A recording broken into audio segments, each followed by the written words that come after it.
ദൈവനാമം വാഴ്ത്തപ്പെടുമാറാകട്ടെ. വീണ്ടും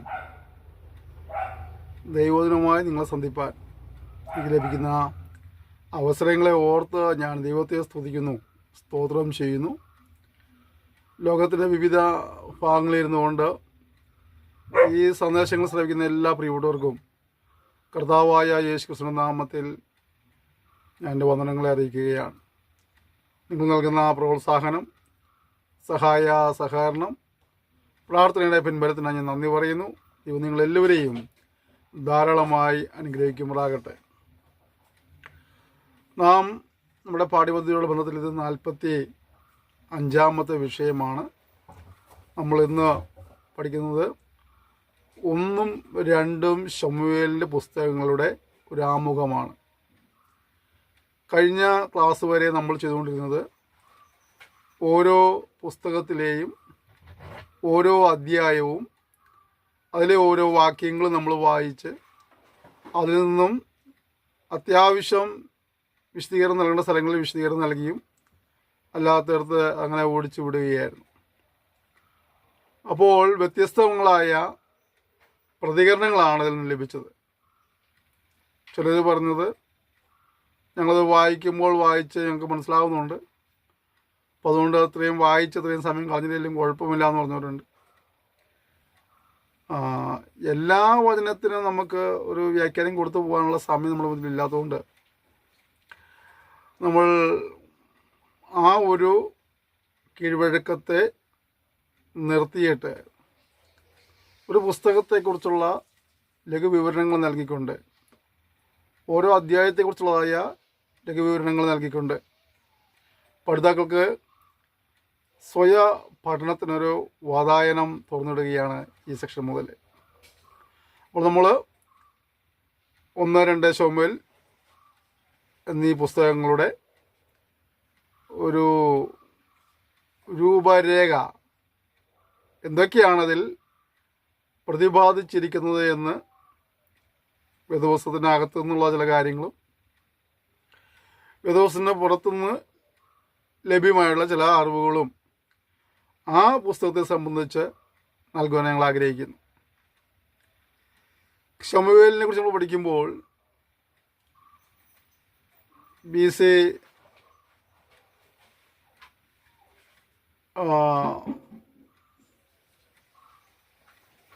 1000 അപ്പുറമുള്ള ഒരു കാലഘട്ടത്തിൽ ജീവിച്ചിരുന്നതായ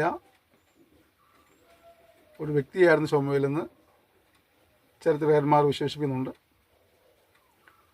കാലഘട്ടത്തിൻ്റെ വിവരണ വ്യത്യാസങ്ങൾ സംഭവിച്ചേക്കാം, എങ്കിലും അദ്ദേഹം ആ നൂറ്റാണ്ടിൽ ജീവിച്ചിരുന്നതായ പ്രവാചകന്മാരിൽ പ്രമുഖനായിരുന്നു എന്ന് വേദപണ്ഡിതന്മാർ അവകാശപ്പെടുന്നുണ്ട്. ഏകദേശം 134 പ്രാവശ്യത്തോളം ശമൂവേൽ എന്ന പേര് വേദപുസ്തകത്തിൽ രേഖപ്പെടുത്തിയിട്ടുണ്ട് എന്നാണ് പണ്ഡിതന്മാർ അവകാശപ്പെടുന്നത്. അപ്പോൾ അത്രമാത്രം പ്രാധാന്യമുള്ള ഒരു വ്യക്തിയായിരുന്നു അദ്ദേഹം.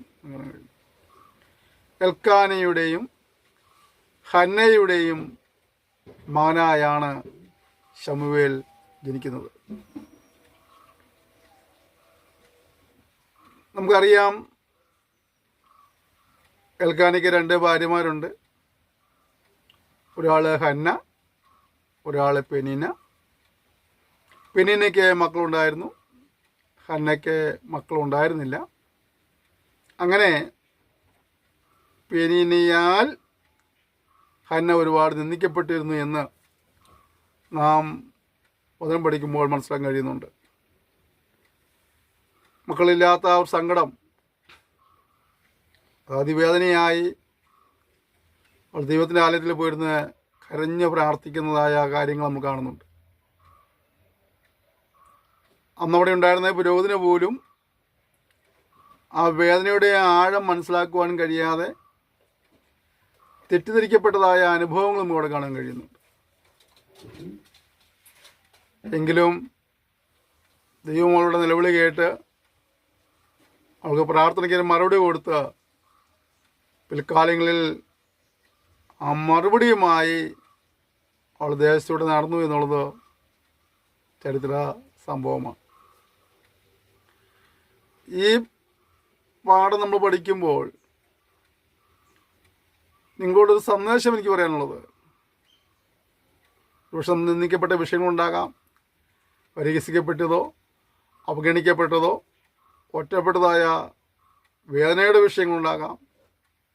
അതിൻ്റെ നടുവിൽ നാം ദൈവത്തിൽ കിടന്ന് ആശ്രയിക്കുമ്പോൾ, ദൈവത്തോട് പ്രാർത്ഥിക്കുമ്പോൾ നിശ്ചയമായും നാം കരഞ്ഞു പ്രാർത്ഥിച്ച വിഷയത്തിൻ്റെ മറുപടികൾ നാളുകളിൽ ദൈവം നമ്മുടെ പക്കൽ തന്ന് ആ മറുപടിയുമായി, ആ വിടുതലുമായി, ആ സന്തോഷവുമായി ദേശത്ത് നേടുകയും കുറിക്കുകയും നടപ്പാൻ ദൈവം നമുക്ക് അവസരമൊരുക്കും.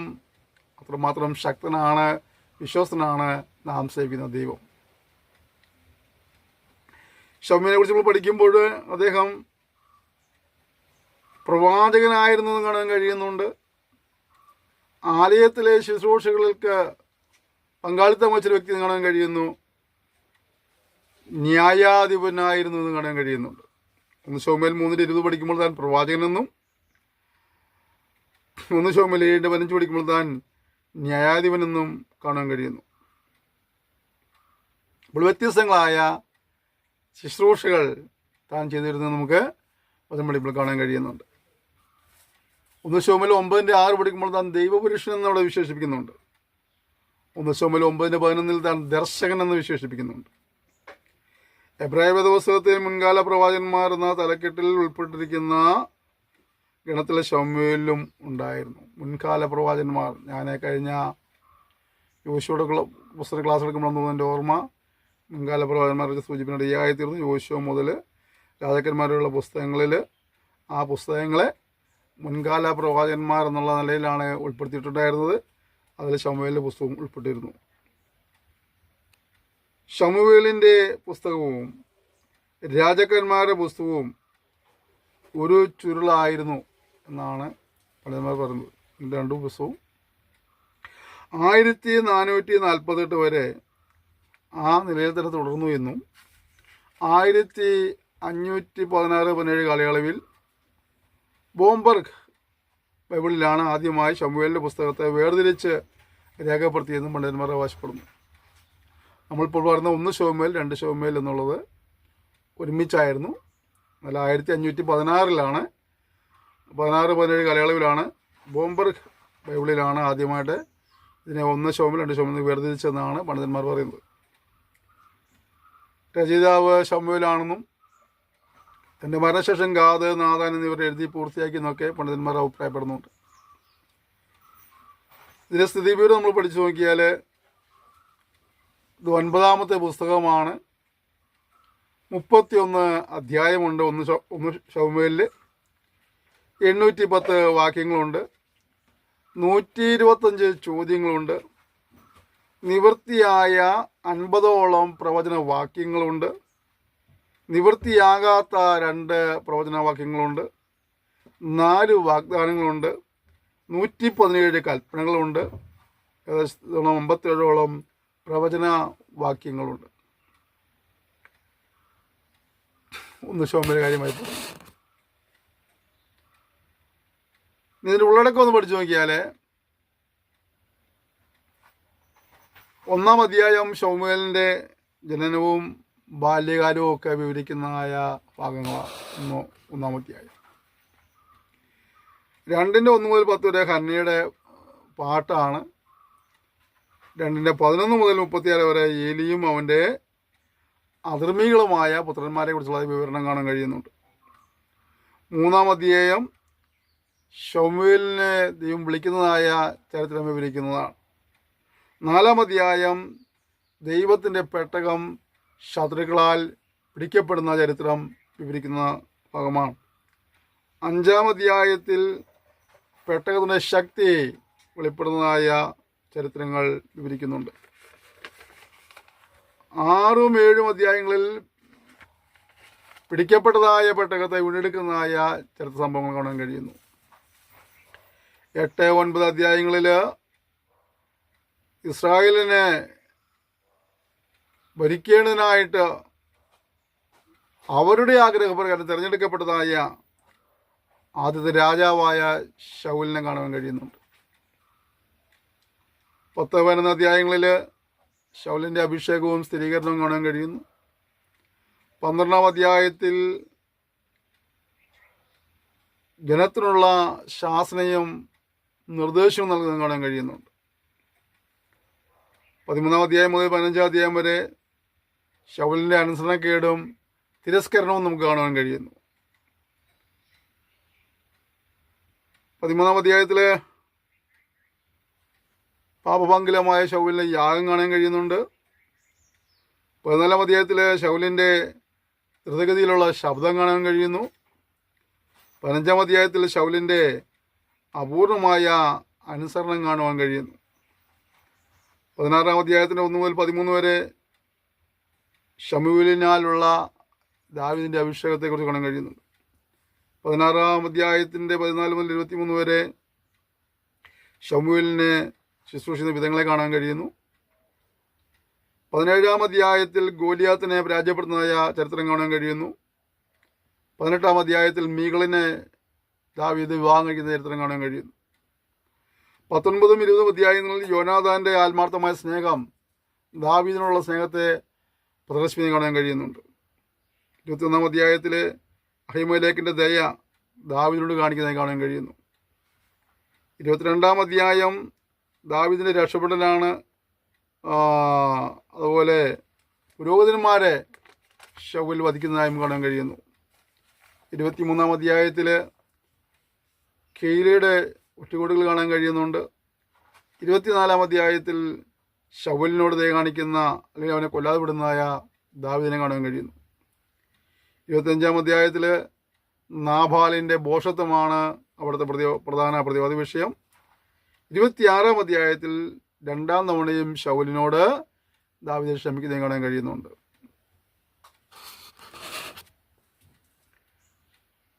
27-ാം അധ്യായത്തിൽ സിഗ്ലാഗ് പിടിച്ചടക്കുന്നതായ ചരിത്രം വിവരിക്കുന്നു. 28-ാം അധ്യായത്തിൽ ശൗലിൻ്റെ മരണത്തെക്കുറിച്ചുള്ള ഒരു മുന്നറിയിപ്പ് ലഭിക്കുന്നുണ്ട്. 29-ാം അധ്യായത്തിൽ ആക്കീഷ് ദാവീദിനെ പിരിച്ചുവിടുന്നത് കാണാൻ കഴിയുന്നു. 30-ാം അധ്യായത്തിൽ അമേലിക്കയുടെ തോൽവി കാണാൻ കഴിയുന്നു. 31-ാം അധ്യായത്തിൽ ശൗലിൻ്റെ മരണം കാണാൻ കഴിയുന്നു. ഇതൊക്കെയാണ് 1 ശമൂവേലിൻ്റെ അല്ലെങ്കിൽ ശമൂവേലിൻ്റെ 1-ാം പുസ്തകത്തിൻ്റെ പ്രധാനപ്പെട്ടതായ പ്രതിവാദി വിഷയങ്ങൾ. നമ്മൾ ഇതിൻ്റെ കൂടെ 2 ശമൂവേലിനെ കുറിച്ചും ചില കാര്യങ്ങൾ പഠിക്കുകയാണ്. 10-ാമത്തെ പുസ്തകമാണ് വേദപുസ്തകത്തിൽ. 24 അധ്യായമുണ്ട്. 694 വാക്യങ്ങളുണ്ട്. 120 ചോദ്യങ്ങളുണ്ട്. 679ഓളം ചരിത്രപരമായ വാക്യങ്ങൾ അത് കാണാൻ കഴിയുന്നുണ്ട്. നിവൃത്തിയായ 9ഓളം പ്രവചനവാക്യങ്ങളും നിവൃത്തിയാകാത്ത 7ഓളം പ്രവചനവാക്യങ്ങളും അതിനകത്തുണ്ട്. 70 കൽപ്പനയും 25 പ്രവചനവും 13 വാഗ്ദത്തവുമാണ് 2 ശമൂവേലിലുള്ളതായി പണ്ഡിതന്മാർ അവകാശപ്പെടുന്നത്. 2 ശമൂവേലിൻ്റെ ഉള്ളടക്കം നമ്മൾ പഠിക്കുമ്പോൾ 1-ാം അധ്യായം ശൗലിനെയും യോനാഥാനെ പറ്റിയുള്ളതായ വിലാപമാണ്. അവർ യുദ്ധത്തിൽ പട്ടുപോകുന്നു. ആ പട്ടുപോയവരെ കുറിച്ചുള്ളതായ വിലാപമാണ് നമ്മൾ 1-ാം അധ്യായത്തിൽ കാണുന്നത്. 2-ന്റെ 1 മുതൽ 7 വരെ യഹൂദിലെ രാജാവായിട്ട് അഭിഷേകം ചെയ്യപ്പെടുന്ന കാര്യം കാണാൻ കഴിയുന്നുണ്ട്. 2:8 മുതൽ 4:12 വരെ ശൗലിൻ്റെ ഗൃഹവുമായുള്ള യുദ്ധത്തെക്കുറിച്ചുള്ള വിവരണങ്ങൾ കാണാൻ കഴിയുന്നു. 5-ാം അധ്യായത്തിൽ ഇസ്രായേലിലെ രാജാവായി വീണ്ടും അഭിഷേകം ചെയ്യുന്നു. 6-ാം അധ്യായത്തിൽ പെട്ടകം യെരുശലേമിലേക്ക് കൊണ്ടുവരുന്ന ചരിത്രമാണ് വിവരിക്കുന്നത്. 7-ാം അധ്യായത്തിൽ ദാവീദിനോടുള്ള ദൈവിക ഉടമ്പടി കാണുവാൻ കഴിയുന്നു. 8-ാം അധ്യായത്തിൽ ഇസ്രായേലിൻ്റെ വിജയം കാണാൻ കഴിയുന്നു. ശത്രുക്കളുടെ പരാജയം അവിടെ വെളിപ്പെടുകയാണ്. ദൈവം ജനത്തിന് ജയം നൽകുന്നു എന്നുള്ളത് ഒരു യുദ്ധവീരനായ തന്റെ ജനത്തോട് കൂടിയിരുന്ന് ജനത്തെ വിജയം പ്രദാനം ചെയ്യുന്നുള്ളതായ കാര്യങ്ങൾ നമുക്കവിടെ കാണുവാൻ കഴിയുന്നുണ്ട്. 9-ാം അധ്യായത്തിൽ കാണുന്ന മെഫിബോശത്തിനോടുള്ള ദാവീദിന്റെ ദയയാണ്. ശത്രു കുടുംബമായിരുന്നു ദാവീദിന്റെ കുടുംബവും. ശൗലിൻ്റെ കുടുംബവും തമ്മിൽ. കാരണം നമ്മൾ 3-ാം അധ്യായം 2-ാം അധ്യായം പഠിക്കുമ്പോൾ നിരന്തരമായ യുദ്ധം ഇവർ തമ്മിലുണ്ടായിരുന്നു കാണാൻ കഴിയുന്നുണ്ട്. നമുക്കറിയാം ശൗൽ ജീവിച്ചിരിക്കുന്ന കാലഘട്ടത്തിലൊക്കെ ദാവീദിനെ ഉപദ്രവിച്ചുകൊണ്ടിരുന്ന ആളാണ്. പക്ഷേ ദാവീദ് സിംഹാസനത്തിൽ ഇരിക്കും കാലം തൻ്റെ ശത്രുവായ ആ കുടുംബത്തിനോട് തന്നെ സ്നേഹിച്ചിരുന്ന യോനാഥാൻ നിമിത്തമായിട്ട് ദൈവത്തിൻ്റെ ദയ കാണിക്കുവാൻ ആരെങ്കിലും ഉണ്ടോ എന്ന് ചോദിക്കുമ്പോൾ തൻ്റെ കീഴുദ്യോഗസ്ഥർ മെഫീബോശെത്തിനെ കുറിച്ചുള്ളതായ ഒരു കാര്യങ്ങൾ പറയുകയും അവനെ ലോദബാരിൽ നിന്ന് കൂട്ടിവരുത്തി രാജകുമാരന്മാരോട് ഒരുമിച്ച് ഒപ്പമിരുന്ന് ഭക്ഷണം കഴിക്കുവാനുള്ളതായ അവകാശങ്ങൾ നമുക്ക് കാണാൻ കഴിയുന്നുണ്ട്. രാജാവിനുള്ള ബന്ധത്തിൽ ഇവൻ്റെ കുടുംബം ശത്രുതയിലായിരുന്നെങ്കിൽ തന്നെയും രാജാവിനോട് ദയ കാണിക്കുകയാണ്. ഒരു നിലയ്ക്ക് പറഞ്ഞാൽ പിതാവായ ദൈവം നമ്മോട് കാണിക്കുന്നത് തന്നെയാണ്. പാവത്താൽ അവനെ വെറുപ്പിച്ചു, പാവത്താൽ അവനെ കോപിപ്പിച്ചു, പാവത്താൽ അവനെ വേദനിപ്പിച്ചു. എന്നിട്ടും അവൻ നമ്മെ സ്നേഹിപ്പിച്ച് തൻ്റെ ഓമന കുമാരനെ നമുക്ക് നൽകി. തൻ്റെ ഏകജാതനായ പുത്രനിൽ വിശ്വസിക്കുന്ന ഏവനും നശിച്ചു പോകാതെ നിത്യജീവൻ പ്രാപിക്കേണ്ടതിന് ദൈവം അവനെ നൽകുവാൻ തക്കവണ്ണം ലോകത്തെ സ്നേഹിച്ചു. ക്രിസ്തുവും നാം പാപികളായിരിക്കുമ്പോൾ തന്നെ നമുക്ക് വേണ്ടി മരിക്കിയാൽ നമ്മളുള്ള സ്നേഹത്തെ പ്രദർശിപ്പിക്കുന്നു. കാൽവരി ക്രൂശിൽ നമ്മുടെ പാപങ്ങളെ വഹിച്ച് യേശു കയറിയതും കാണാൻ കഴിയുന്നുണ്ട്. നാം പാപം സംബന്ധിച്ച് മരിച്ച് നീതിക്ക് ജീവിക്കേണ്ടതിന് യേശു നമ്മുടെ പാപങ്ങളെ വഹിച്ച് ക്രൂശിന്മേൽ കയറി. ആ പാപപരിഹാര ബലിയിൽ വിശ്വസിച്ച് പാപങ്ങളെ ചൊറിഞ്ഞ് ഉപേക്ഷിച്ച് ദൈവത്തെ ഭയപ്പെട്ടും അനുസരിച്ചും ജീവിക്കുവാൻ തീരുമാനിക്കുന്ന ഏതൊരുവിനും ദൈവത്തിൻ്റെ മകനായി തീരുവാൻ കഴിയുമെന്നും ന്യായവിധിയിൽ നിന്ന് ശിക്ഷാവിധിയിൽ നിന്ന് ഒഴിഞ്ഞു മാറുമെന്നും വചനത്തിൽ വായിക്കുന്നുണ്ട്. കർത്താവായ യേശു ക്രിസ്തു മുഖാന്തരമുള്ള പാപക്ഷമ കൈവരിക്കാൻ കഴിയുന്നില്ല എങ്കിൽ, അങ്ങനെ കഴിഞ്ഞിട്ടില്ല എങ്കിൽ ജീവപുസ്തകത്തിൽ പേരെഴുതി കാണാത്ത ഏവനെയും തീപ്പൊയ്കൾ തള്ളിയിടുമെന്ന് വചനം നമ്മെ പഠിപ്പിക്കുന്നു. അതുകൊണ്ട് ക്രിസ്തു മുഖാന്തരമുള്ള വിശ്വാസത്താൽ പാപക്ഷമ പ്രാപിച്ച് ശിക്ഷയിൽ നിന്ന് രക്ഷപ്രാപിപ്പാനായി ദൈവം നമ്മോരോരുത്തരെയും സഹായിക്കുമാറാകട്ടെ. ദൈവം ദയ കാണിച്ചതുപോലെ ഇവിടെ ദാവീദ് മെഫീബോശെത്തിനോട് ദയ കാണിക്കുകയാണ്. 10-ാം അധ്യായം ഇസ്രായേലിൻ്റെ വിജയത്തെക്കുറിച്ച് വിവരിക്കുന്നു. 11-ാം അധ്യായം ദാവീദിൻ്റെ വീഴ്ചയെക്കുറിച്ച് കാണിക്കുകയാണ്. നമ്മൾ ദൈവം പഠിക്കുമ്പോൾ കാണുന്ന ഒരു പ്രത്യേകത, ഒരു മനുഷ്യനെ ഗുണഗണങ്ങൾ മാത്രം പറയുന്ന ഒരു പുസ്തകമല്ല, മറിച്ച് ജീവിതത്തിൽ സംഭവിക്കുന്ന വീഴ്ചകളെയും കൂടെ ദൈവം രേഖപ്പെടുത്തുന്നുണ്ട്. 12-ാം അധ്യായം ദാവീദിൻ്റെ അനുതാപത്തെക്കുറിച്ച് കാണിക്കുന്നതാണ്. 13-1 മുതൽ 19 വരെ അബ്നോൻ താമാറിനെ ബലാത്കാരം ചെയ്യുന്നതായ ഭാഗങ്ങളാണ്. 13-20 മുതൽ 39 വരെ അബ്ശാലോം അബ്നോനോട് പ്രതികാരം ചെയ്യുന്ന വിവരണങ്ങളാണ്. 14-ാം അധ്യായത്തിൽ അബ്ശലോമിൻ്റെ മടങ്ങിവരവ് കാണുന്നുണ്ട്. 15-ാം അധ്യായത്തിന് 1 മുതൽ 18 വരെ അബ്ശലോമിൻ്റെ രാജ്യ വിപ്ലവവും ദാവീദിൻ്റെ ഓടിപ്പോക്കും കാണാൻ കഴിയുന്നുണ്ട്. 15-ന്റെ 19 മുതൽ 16-ന്റെ 14 വരെ ദാവീദിൻ്റെ സ്നേഹിതന്മാരും ശത്രുക്കളും രണ്ട് ചരിത്രം നമ്മൾ കാണാൻ കഴിയുന്നു. 16-ന് 15 മുതൽ 17-ന്റെ 23 വരെ അബ്ശാലോമും അദ്ദേഹത്തിൻ്റെ ഉപദേശകന്മാരും തമ്മിലുള്ളതായ ഇടപെടൽ കാണാൻ കഴിയുന്നുണ്ട്. 17-ാം അധ്യായത്തിൻ്റെ 24 മുതൽ 19-ന്റെ 8 വരെ അബ്ശലോമിൻ്റെ മരണവും ദാവീദിൻ്റെ വിലാപവും കാണാൻ കഴിയുന്നു. 19-ാം അധ്യായത്തിന് 9 മുതൽ 43 വരെ രാജ്യഭ്രഷ്ടനാക്കപ്പെട്ട ദാവീദിൻ്റെ മടങ്ങിവരവ് കാണുവാൻ കഴിയുന്നുണ്ട്. 20-ാം അധ്യായത്തിൽ ശേബയുടെ എതിർപ്പും മരണവും നമുക്ക് കാണുവാൻ കഴിയുന്നു. 21-ാം അധ്യായത്തിൽ ക്ഷാമവും അതിൻ്റെ അവസാനവും നമുക്ക് കാണാൻ കഴിയുന്നു. 22-ാം അധ്യായത്തിൽ ദാവീദിൻ്റെ ഒരു സ്തോത്ര സങ്കീർത്തനം കാണുവാൻ കഴിയുന്നുണ്ട്. 23-ാം അധ്യായത്തിൽ ദാവീദിൻ്റെ വീരന്മാരെ കുറിച്ച് കാണാൻ കഴിയുന്നുണ്ട്. 24-ാം അധ്യായത്തിൽ ജനസംഖ്യായെടുപ്പും അതിൻ്റെ അനന്തരഫലങ്ങളും കാണുവാൻ കഴിയുന്നു. നമ്മൾ 1-2 ശമൂവേലിൻ്റെ പുസ്തകങ്ങൾ പഠിക്കുമ്പോൾ ദൈവത്തെ അനുസരിക്കുമ്പോൾ ദൈവം ഒരുവനെ ഉയർത്തിക്കൊണ്ടുവരുന്നതും അനുസരണക്കേട് മുഖാന്തരമായിട്ട് ദൈവം അവനെ ആ പദവിയിൽ നിന്ന് തള്ളിയിടുന്നതെല്ലാം കാണാൻ കഴിയുന്നുണ്ട്. ശൗൽ രാജാവായിരുന്നു, ഇസ്രായേലിൻ്റെ 1ാമത്തെ രാജാവായിരുന്നു. എന്നാൽ ആ പദവിയിൽ അവൻ്റെ അനുസരണക്കേട് മുഖാന്തരമായിട്ട് ആ പദവി അവന് നഷ്ടപ്പെടുകയാണ്. പ്രിയപ്പെട്ടവരെ, പലപ്പോഴും നാം ദൈവത്തോട് കാണിക്കുന്ന അനുസരണക്കേടിനെ വലിയതായി കാണാറില്ല. നമ്മൾ പലപ്പോഴും മറ്റു പല കാര്യങ്ങളേക്കാണ് നമ്മൾ പ്രാധാന്യം കൊടുക്കുന്നത്. അല്ലെങ്കിൽ പാപമെന്ന് പറയുന്നത് പോലും നമ്മൾ പട്ടികയിൽ പറയുന്ന വലിയ വലിയ പാവങ്ങളെന്ന് പറഞ്ഞാൽ നമ്മൾ പറയുന്ന വ്യഭിചാരമോ കൊലപാതകമോ മോഷണമോ ഒക്കെയുള്ള കാര്യങ്ങൾ പാവമെന്ന് പറയുമ്പോൾ ഓർക്കേണ്ട കാര്യം, നാം ദൈവവചനത്തോട് അനുസരണക്കേട് കാണിക്കുന്നതാണ് ഏറ്റവും വലിയ പാപം എന്ന് പറയുന്നത്. ചെയ്യരുത് എന്ന് പറഞ്ഞ കാര്യങ്ങൾ ചെയ്യുമ്പോൾ, ചെയ്യണമെന്ന് പറഞ്ഞ കാര്യങ്ങൾ ചെയ്യാതിരിക്കുമ്പോഴൊക്കെ അവിടെ പാപം സംഭവിക്കുകയാണ്. ആദാമോ ഹവ്വയൊക്കെ പാപികളെ തീർന്നത് എങ്ങനെയാണ്? അനുസരണക്കേട് മുഖാന്തരമായിട്ടാണ് അല്ലേ? ഇവിടെ ശൗലിന് രാജസ്ഥാനം നഷ്ടപ്പെട്ടത് എങ്ങനെയാണ്? അനുസരണക്കേട് മുഖാന്തരമായിട്ടാണ്.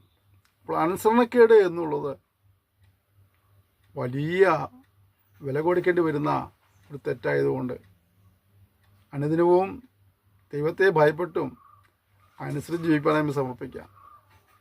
ജ്ഞാനിയായ ശലോമോൻ പറയുന്നുണ്ട്, എല്ലാവരുടെയും സാരം കേൾക്കുക, ദൈവത്തെ ഭയപ്പെട്ട് അവരുടെ കൽപ്പനകളെ പ്രമാണിച്ചുകൊള്ളുക, അതാകുന്നു സകലർക്കും വേണ്ടുന്നത്.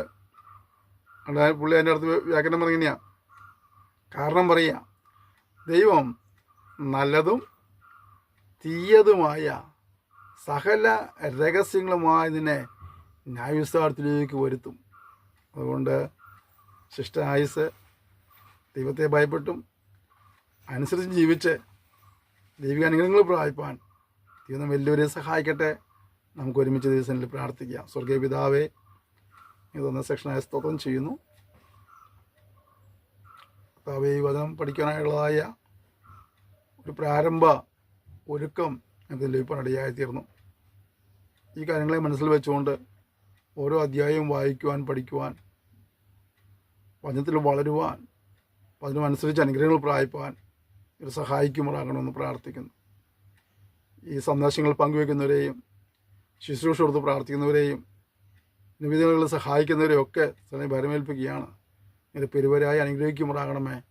എല്ലാവരും അങ്ങയെ അനുസരിച്ച് ജീവിച്ച് അങ്ങിൽ നിന്ന് അനുഗ്രഹങ്ങൾ പ്രാപിപ്പാനും സർവോപരി കർത്താവായ യേശു ക്രിസ്തുവിന്റെ വിശ്വാസത്താൽ പാപക്ഷമയും നിത്യജീവനും പ്രാപിപ്പാനും ഇത് സഹായിക്കുമാറാണെന്ന് പ്രാർത്ഥിക്കുന്നു. ഞാൻ ചെയ്യുന്ന വലിയ കൃപയ്ക്കായി സ്തോത്രം. യേശുവിൻ്റെ നാം തന്നെ ആമേൻ. ക്ഷമയോടെ ഈ സെക്ഷനിൽ സംബന്ധിച്ച് നിങ്ങൾ നന്ദി പറയുന്നു. ദൈവം നിങ്ങളെല്ലാവരെയും ധാരാളമായി അനുഗ്രഹിക്കുമാറാകട്ടെ. കർത്താവിൻ്റെ വരവ് താമസിച്ചാൽ നമുക്ക് അടുത്ത സെക്ഷനിൽ വീണ്ടും കാണാം. അത് കർത്താവ് നമ്മെ സൂക്ഷിപ്പാനായിട്ട് പരസ്പരം ഓർത്ത് പ്രാർത്ഥിക്കാം. സന്ദേശങ്ങൾ പങ്കുവയ്ക്കുക. യൂട്യൂബിൽ ഇത് കാണുന്നവർ ദയവായി യൂട്യൂബ് ചാനലിൽ നിന്ന് സബ്സ്ക്രൈബ് ചെയ്യാൻ ഓർമ്മിപ്പിക്കുന്നു.